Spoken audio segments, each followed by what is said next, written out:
Majlis yang berbahagia pada pagi ini diteruskan dengan penuh adab dan tertib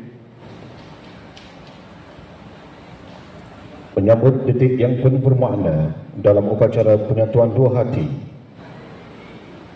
Dengan penuh takzim dipersilakan saksi-saksi pernikahan yang dihormati untuk mengiringi upacara ini dengan kehadiran yang berpekukuh lafaz akad dan suci, dan diiringi bersama pembawa dulang cincin dan gelang, lambang kasih dan tanda ikatan murni.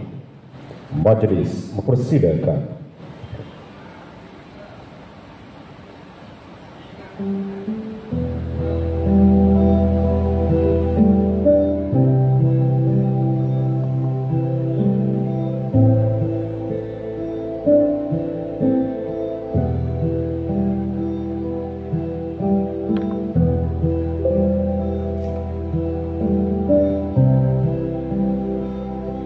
Mereka melangkah masuk dengan penuh sopan, membawa harapan dan restu keluarga dalam upacara membatalkan air sembahyang sebentar nanti.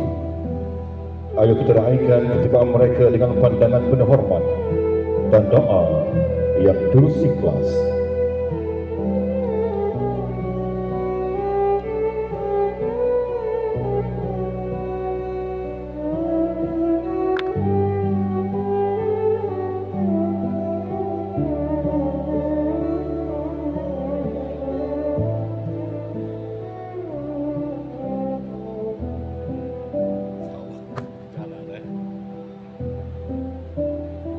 Dalam debat yang suka digambarkan dalam harapan yang kian hampir, kita bakal menyaksikan detik yang bermakna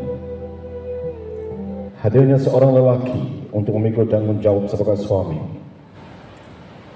dan seorang wanita yang bakal menyerahkan dirinya sebagai isteri. Persilakan bakal pengantin lelaki saudara Amirul Syaidi bin Ruslan untuk menuju ikatan yang suci dengan iringan kasih, restu dan harapan keluarga, dengan penuh kebahagiaan, kebanggaan dan keazaman. Beliau memasuki ruangan ini ditemani oleh ayahanda tersayang.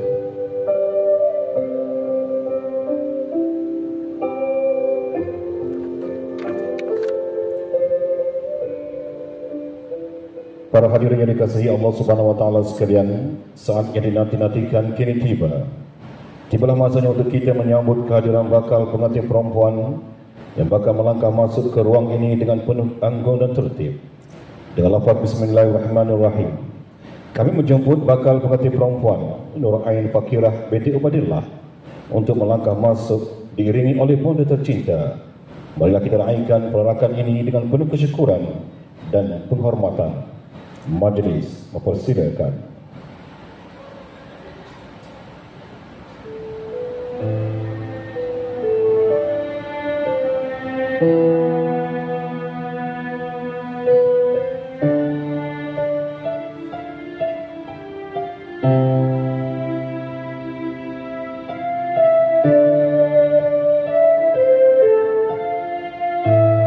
Langkah bakal mempelai ini membawa doa serta harapan keluarga tercinta,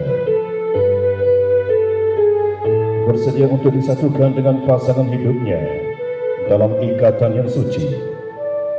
Dalam suasana yang tenang dan penuh keindahan, kehadiran bakal pengantin perempuan menjadi simbol kepada kesucian sebuah hubungan, lambang kesungguhan dan keikhlasan untuk membina sebuah mahligai bahagia.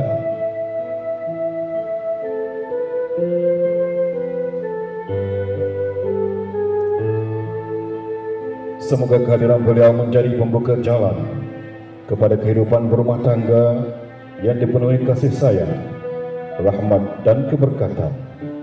Marilah kita sama-sama mendoakan yang terbaik untuk beliau dan pasangan.